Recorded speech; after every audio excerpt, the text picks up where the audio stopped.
100 plus hours of runtime. That is what this setup would give me on my refrigerator. Today I'm going to show you how you can hack into the Bluetti Fridge Power system. This video is not sponsored or endorsed at all by Bluetti, but I just love their fridge power system. I think it's so sweet how thin it is and how it can either stack on top of your refrigerator, freezer, or mount on the wall behind it. It's a really capable system. And you can get, the fridge power unit, you can get an expansion battery, you can get another expansion battery for it. You know me, I'm always trying to figure out creative solutions to problems, and the thing that kind of made me think about this setup is this right here. On the fridge power, there's an XT60 port right here that accepts a solar charge, and it accepts 12 to 60 volts up to 1,000 watts. That's pretty decent input, actually, all things considered. But my wheels started turning in my mind. I thought, well, what if we could go mega expansion with not only battery capacity, but also solar capacity? Because if this works, the fridge power unit and its capacity, the expansion battery and its capacity, plus this golf cart battery, will literally give me over 100 hours of runtime on my fridge, based on data that I have collected. And that's without adding any kind of solar charging or anything. That's just pure runtime off battery power. So let's see if this works the way I hope it does.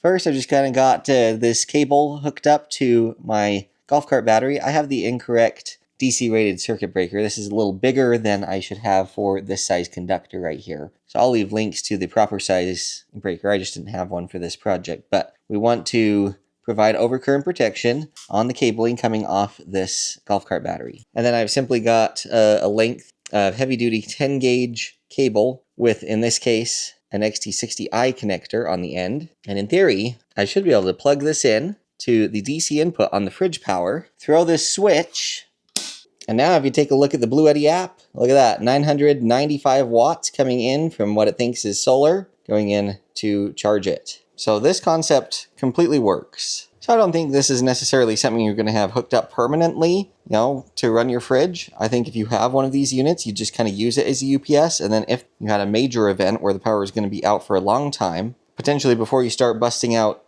gas generators and stuff to extend your runtime, if you have, a cheap battery sitting around with a charge, why not dump some of its power in? Or maybe you're like me, where you're using the fridge power units actually as a UPS system for a high-end desktop workstation. That sucks a lot more power than the fridge does. So if I wanted to move that off-grid, it would be a challenge for this solar input with the restrictions that it has on it to keep up with the demand that my computer has. And so that's the power of where this would come into play. And here's why. Very easily to these terminals right here, I could connect an external MPPT solar charge controller like this one. It's got simple ring terminals that will connect right here on the battery side, and then MC4 connectors that go to solar panels. This charge controller can accept up to 150 volts, so more than double the voltage input that the built-in MPPT charge controller on the fridge power will accept, at 40 amps of current. So over 2,000 watts of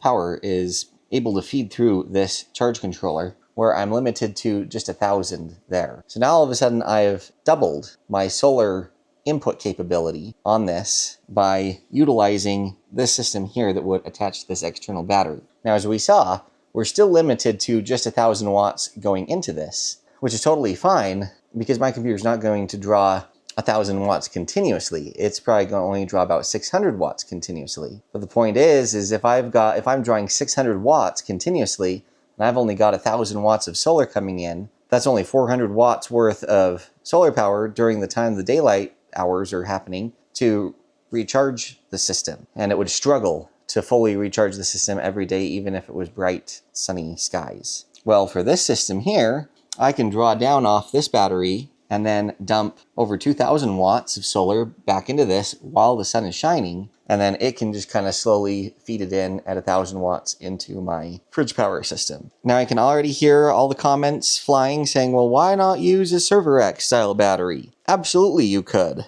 Anything that has a voltage lower than 60 volts, which a 48 volt nominal lithium iron phosphate battery has, right? The highest voltage you'll see on these is about 58 volts when the charger just barely finishes charging them up to 100%. So whether you use a server rack battery, whether you use a giant wall mount battery, whether you use the golf cart battery, you can decide. There is one other reason, though, why I think the golf cart battery could potentially be better for this particular situation. And that is because in the box with the battery, it ships with this really nice charger. This is a 56.8 volt, 18 amp charger. And you can see it plugs into a standard 120 volt outlet.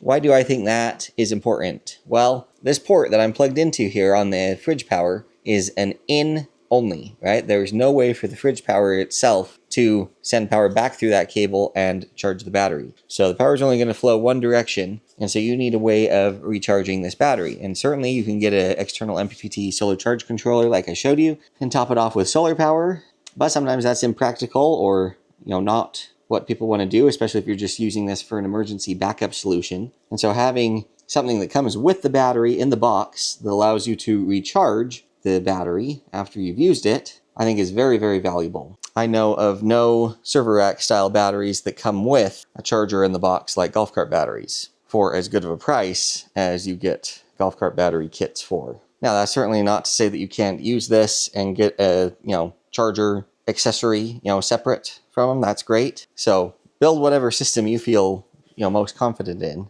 but you can get really good bang for your buck with the golf cart kits. I'll leave a link for this one down in the description. Maybe some of my favorite server rack batteries and standalone chargers as well, just so you have all the resources that you need. This could also have a benefit cost-wise, because you could get a single fridge power unit, because the main unit has battery capacity in it and has all the charge controllers and inverter and smarts and everything for the app connectivity. The OEM expansion batteries is just that, only an expansion battery. I mean, they've got an 18-watt USB Type-C port on the top, but non-bidirectional or anything. So essentially, it's useless without plugging into the extra unit. And when I did my full test on the fridge power units, which I'll leave a link to down in the description so you can check it out, because it is a really impressive system. This unit, which is 2,000 watt hours, and this unit, which is 2,000 watt hours, ran my fridge for over 50 hours of time. Well, if you add those two up, that's 4 kilowatt hours, 4,000 watt hours. If you look at this battery here, this is a 51.2 volt, 100 amp hour unit. That means it's over 5 kilowatt hours. So the battery capacity contained in just this one golf cart battery is actually 1 kilowatt hour more than both of these units combined. And so if you're trying to get, the most runtime you can possibly get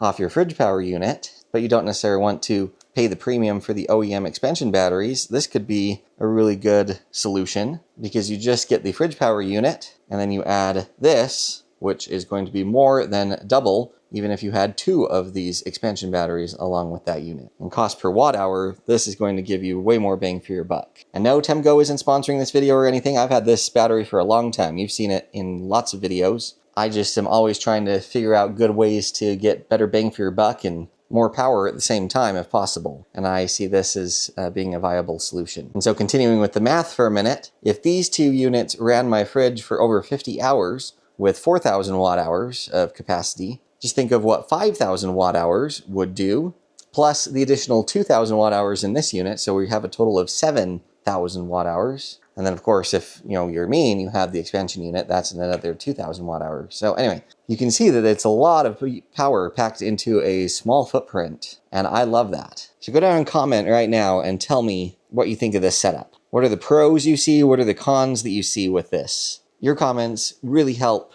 with the community, because there's a lot of people that are unsure about this stuff, and there's a lot of really smart people that watch my videos. So please comment and share your thoughts and observations about this.